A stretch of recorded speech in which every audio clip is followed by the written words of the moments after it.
খাই কি করে না খাই, আমি কত দুঃখে থাকি রে বাবা, আমার কোনো হিসাব নাই, আমার দুঃখের সীমা নাই। দূর থেকে যে কারোরই মনে হতে পারে এটি কোনো আবর্জনার স্তূপ, তবে কাছে যেতেই পাল্টে যায় দৃশ্যপট। পরিত্যক্ত বাঁশ, ছেঁড়া কাপড় আর পলিথিনে মোড়ানো এই যেন এক ঝুপড়ি ঘর।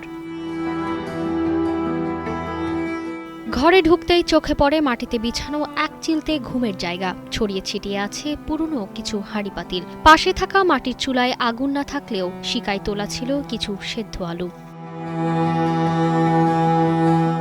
এমনই করে গত ২০ বছর ধরে অনাহারে অর্ধাহারে কাটছে জাহানারা বেগমের জীবন।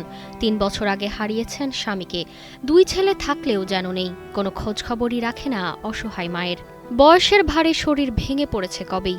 মানুষের বাড়িতে গিয়ে কাজ করারও নেই এখন সেই শক্তি। আমার ঘর বাড়ি নেই বাবা, আমি বিক্রি করে খাই, চাইয়া খাই, কড়া পুতুরা বাদ দেয় না, কাজ পালি কাজ করে খাই, না খাইলে না খাইয়ে থাকি। ভবিষ্যৎ হোক নিরাপদ, বিনিয়োগ হোক বিশ্বস্ত, আর আমার পছন্দ সল্ট বে। ওয়েলকাম টু সল্ট বে। জাহানারা বেগমের এই দারিদ্র্য দেখার যেন আজ কেউ নেই। এত অসহায়ত্ব, তারপরও আজ পর্যন্ত মেলেনি কোনো সরকারি সহায়তা।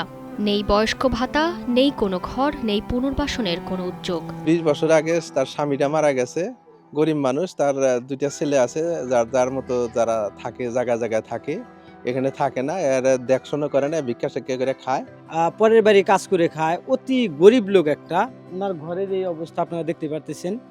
তো আসলে বৃষ্টির দিনে ওনার প্রচুর কষ্ট হয়। ঘরে একটা খাট বা চৌকি কিচ্ছু নেই, ভালো কাপড় চোপড় নেই, ল্যাপ তোষক কিচ্ছু নেই, খেতা বালিশ নেই।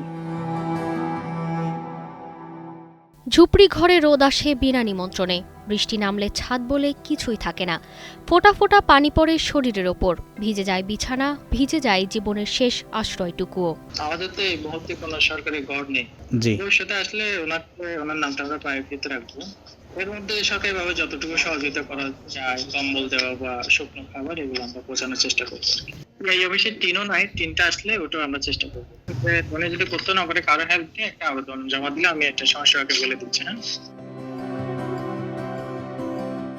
ঝুপড়ি ঘরের এই ভাঙা চালার নিচেই থেমে আছে জাহানারা বেগমের পুরো জীবন। এই ঘর শুধু টিন আর কাগজে মোড়া কোনো আশ্রয় নয়, এটা আমাদের সমাজের নীরব ব্যর্থতার ছবি। প্রশ্ন একটাই, এই বৃদ্ধা মায়ের শেষ ঠিকানা কি সত্যি ময়লার স্তূপের পাশেই লেখা থাকবে, নাকি কোনো একদিন তিনি পাবেন একটু নিরাপদ আশ্রয় আর নিশ্চিন্ত একটি রাতের ঘুম? কুড়িগ্রাম থেকে সোহেল রানা স্বপ্নর ভিডিও চিত্রে ডেস্ক রিপোর্ট, কালের কণ্ঠ।